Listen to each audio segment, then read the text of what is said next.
I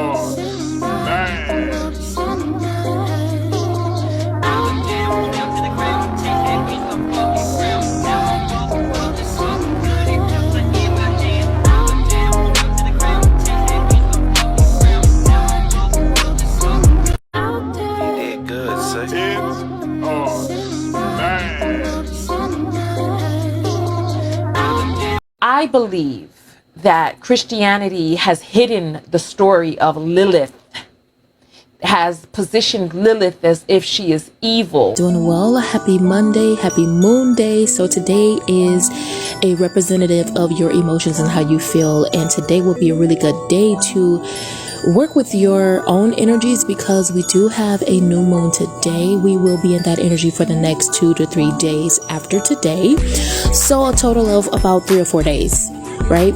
And so right now is the time where you can focus on your emotions, get things into perspective. This can be personal and private to you. This can mean in a group. Doing well. Happy Monday, happy moon day. So today is a representative of your emotions and how you feel, and today will be a really good day to work with your own energies because we do have a new moon today. We will be in that energy for the next 2 to 3 days after today, so a total of about 3 or 4 days, right? And so right now is the time where you can focus on your emotions, get things into perspective. This can be personal and private to you. This can mean twist the bones and bend the back. Here to take up to Malachamistic. Trim him of his baby fat. Here to take up. Twist the bones and bend the... So in Black Lotus Tantra, it's about your freedom. I'm not going to tell you that you need to go worship Lilith. I'm going to tell you this is Lilith based, meaning I bring through the energy of Lilith. That is what I do. That is who I am. That does not mean I need you. Book just came. I'm ridiculous because I really be reading like 10 books at a time. I go on my manic episode. I can get caught up when I see you. You're so beautiful. I can get caught up when... Why are you still holding back? Have you forgotten what they said to us? What they did? They think you're a monster. When you desire a thing, whatever it is, whenever you want something, you cannot manifest it from a place of lack. Look, girlies, let's talk about it tonight. Yes, bitch, let's talk about it. So imagine you leave a 12-year relationship with your married boyfriend. Yes, married. And he just barges his way into you. I believe this book is part of a series, and I cannot wait till part... Gnosticism and how Gnosticism perfectly aligns with the simulation theory, right? So let's get into how this relates to Christianity. $1 million for $1 million for what? That Cobra chain? Oh, yeah. Actually, I thought you meant my ring. I don't got my ring on right now. But I definitely... How would you pay for that? My ring? Yeah. Look at me. No, really, look at me. Examine the material, darling. Get into the quality. Now, do I look like the type of woman that's gonna let a nigga play with me? Pitbull, let's show him how we get down. I party like a rock star. In today's episode of Serial Unalivers Need Love 2, let's talk about Ray. Woman for Adam and called her Lilith. Okay, but when Adam wants Lilith to submit to him and regard him as her authority, she refuses and she leaves him. Okay, so here's a quote from Alphabet of Ben Sirach 78. Adam said, I will not lie below, but above, since you are fit for being below, and I for being above. Lilith said to him, the two of us are equal, since we are both from the same earth. And they would not listen to each other. Since Lilith saw how it was, she uttered God's ineffable name and flew away into the air. Adam stood in prayer before his maker and said, Master of the universe, the woman you gave me fled from me. Said the Holy One to Adam, if she agrees to come back, what is made is good. If not, she must permit 100 of her children to die every day. Okay? I want to be clear. Lilith doesn't appear in the Bible. Okay? She's emerging out of Jewish folklore. But the thing about stories is that once they're told or once they're written, they exist. right? Once one is told this particular story of Lilith, there's not really a going back. Witch tip of the day. So for all of the witches and wizards, you want to work and call upon or channel the goddess Lilith whenever you're feeling depressed. There comes a time in every witch's life when they experience the misfortune of a spiritual fuckboy, right? Or someone attempting to put it on for you. Lilith never ate the forbidden fruit. I wonder if her being demonized wasn't because she was inherently evil, but because of jealousy that she was still untainted. I just realized. This video is for you. Who is Lilith and what does she look like? In the Hebrew mythology, the return of Lilith. Lilith is supposed to be the chief demon that didn't want to lay down with Adam. Chandler was talking about.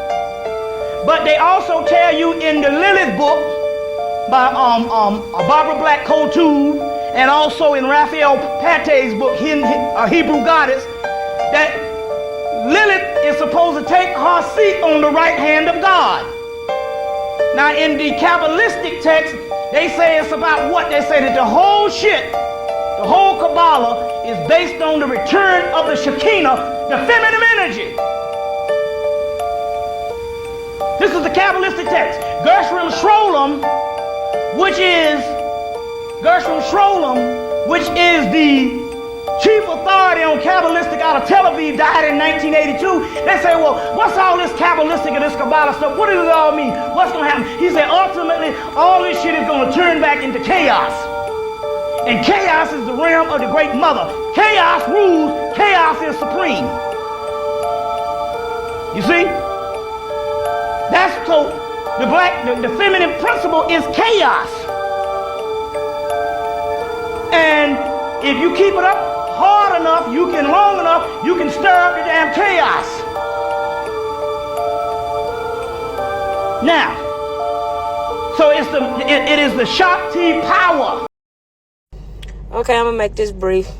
So I received the upload, and I really don't care what anybody will say, what anybody will have to say negative about what I'm about to say, but I feel it. It was told to me, so I'm gonna tell it to y'all. So, y'all know how when they tell us that that was Adam and Eve, right? Well, they don't talk about Lilith. So currently you're seeing the results of a heavy amount of Lilith energy right now. The amount of young ladies who are on a vengeful path is very evident, especially after the wake of the election results. I see why they taught us about Eve and not Lilith. They don't want us channeling that energy. I think it's time we do. Lilith being kind of the energy behind feminism. Also, if you study her, you will find out that she was labeled as a demon who used to unalive children.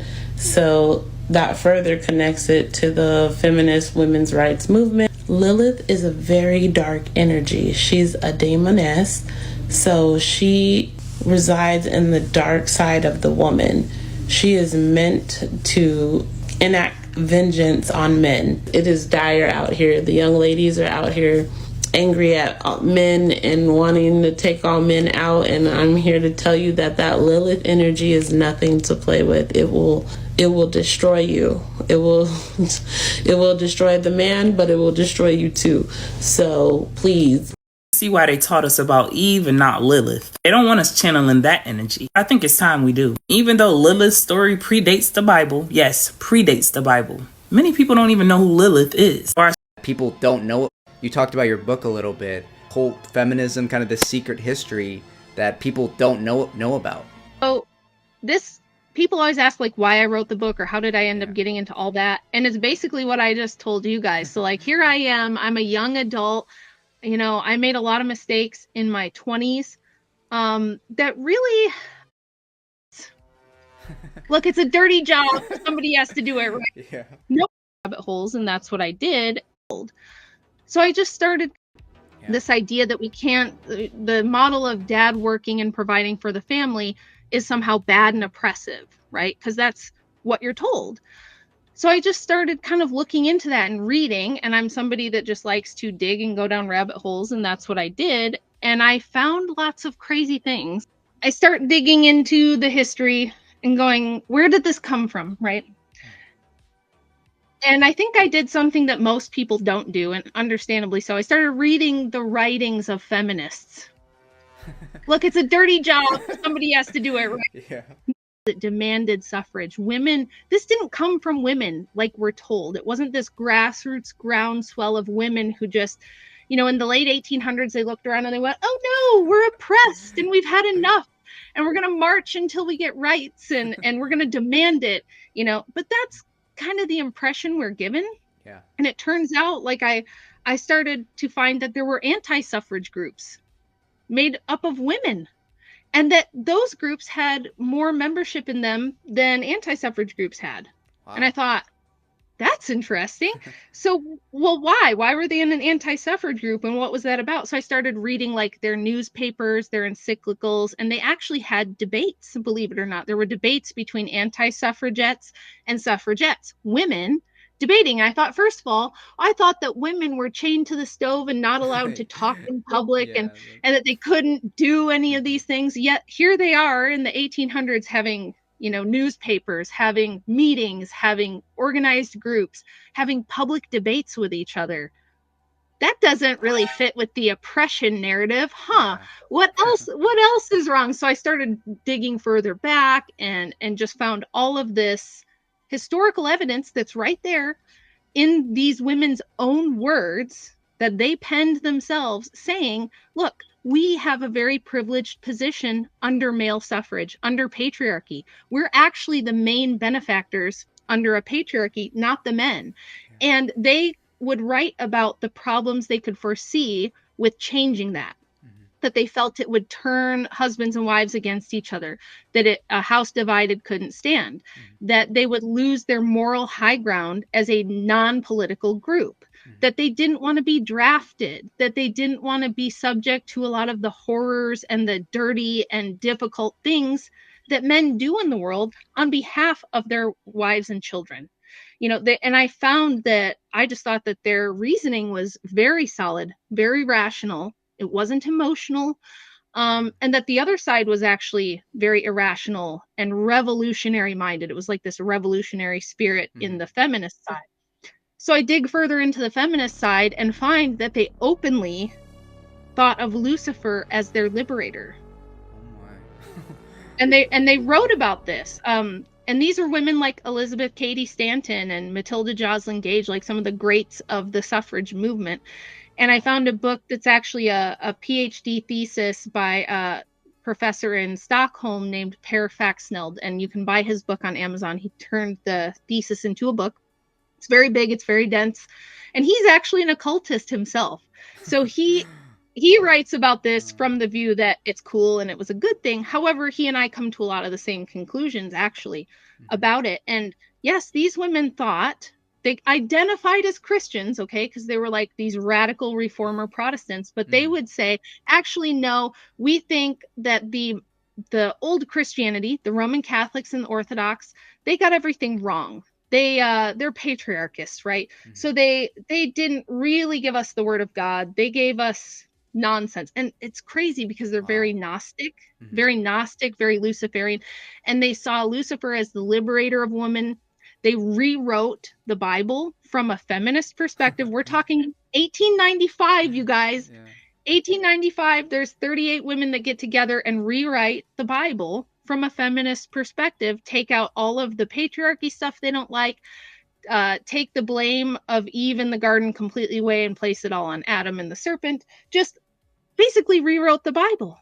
Now, in 1895, this was so popular, it had several reprintings and was a bestseller, and you can still buy it right now on Amazon to this day, The Woman's Bible. And it was profoundly influential. Like a lot of you guys who, if you are still in a Protestant church, you probably have no idea how much this book influenced the Protestant churches in America from 1895 on. Incredibly important, and almost no one's ever heard of it. So it was just things like this that as I'm reading it, I'm going, wow, I gotta put this out there. Like, people deserve to know this. I wish I had known this, especially for Christian women. I think it's really important to know where these ideas come from, who propagated them. So the book goes into funding and like which groups pushed the ideology, how they got Americans and people in the West to accept it, and that sort of thing. And it goes all the way back to ancient times and like pagan occult worship, witchcraft, and how feminism is like deeply, deeply rooted in that stuff too. There's some people who get a little mad. I have a couple of negative reviews from Protestants who feel I was very unfair, or even some Catholics who feel I was very unfair. But I invite people to check the source material, to, you know, critique the book if you think that I'm wrong. And so far, I've actually had like lots of academics contact me and be like, wow, this is really crazy. Wow. You know, they approached the book hoping to debunk it and found that actually I was correct. So wow. It's done really well. It's gotten way more popular than I ever thought. People are so ungrateful to be alive. In choosing how to react to this situation, your lifelong instincts will tell you to do one thing, but I implore you to do the opposite. Let the games begin. Somebody has to die.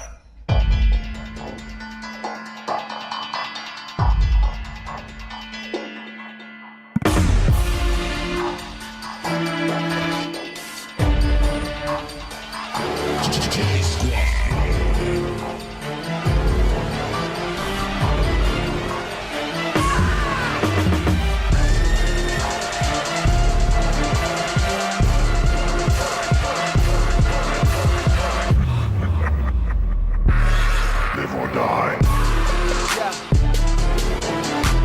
People are... In choosing how to react to this situation, your lifelong instincts will tell you to do one thing, but I implore you to do the opposite. Let the games begin. Somebody has to die.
He was getting ready to put her in that infamous white man's suitcase and then go out like a mass shooter.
So ungrateful to be alive.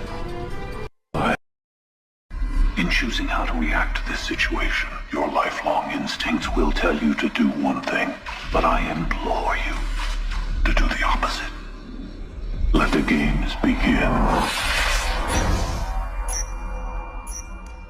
Somebody has to die.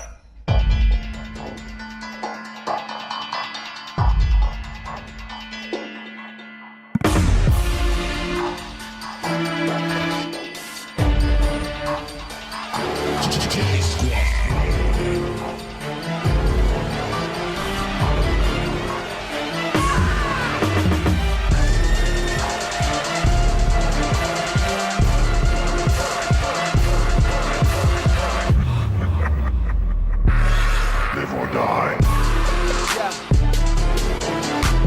People are... In choosing how to react to this situation, your lifelong instincts will tell you to do one thing, but I implore you to do the opposite. Let the games begin. Somebody has to die.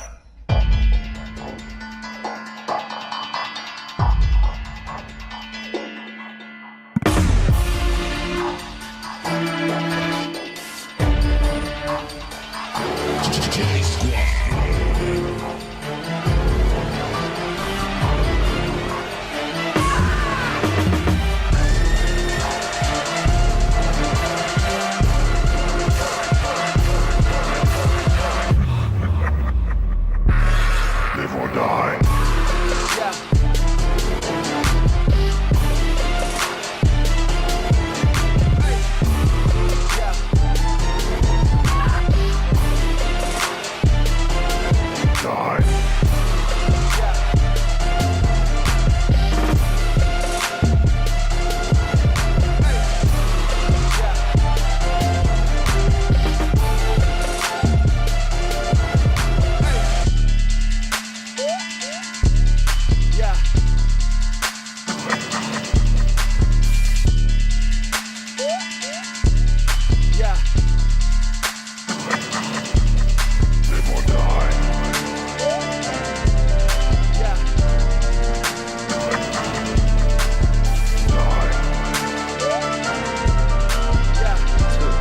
So for most of her 4,000 years of history, Lilith was an unambiguously malevolent figure, dangerous specifically to women. But here in the 21st century, we're witnessing an ironic twist in her narrative. Lilith has taken on a new role. She has become the dark feminist, the embodied, powerful, liberated, unapologetic woman that we have come to revere. I am a part of the 4B movement. 4B movement. The 4B movement. The 4B movement into the 5B movement, the 6B movement, the Chinese iteration of the 6B, 4T, or 10BT movement, the 7B movement. But as the story keeps going, it says that she's asleep. Anybody familiar with Gaia's story of being asleep and in a dream? Okay? If you keep reading and you understand esoteric knowledge, you'll run across this a lot, that many of the goddesses are asleep, like Selene. There's even a riddle that says you can either sleep to Selene or awake to Isis. And I listen to that. years ago, and I was like, what does that mean?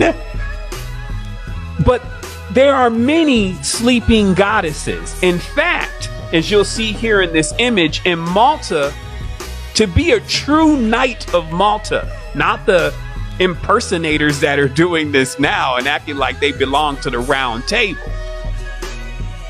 They are here to protect and make others aware of the goddess. So you see, this is the sleeping goddess, which is an ancient statue found on the island of Malta. And as you'll see on the bottom, it says the remains of one of 50 of the goddess's temples in Malta. Okay. So I'm going to still break this down for you and build it back up, because this is very important for you to understand. If the goddess goes to sleep, what happens to all the explorers? Now, remember, I'm working with you here to try to get you to see that you're actually both. But you can polarize yourself if that's how you feel and you just want to be the goddess tonight, you could do that. If you want to be an explorer tonight, you can do that. If you want to understand both in order to hold the great key, then you can do that also. But I'm asking you directly, what happens if you're inside of something and it goes to sleep? What happens to you? So now do you see why?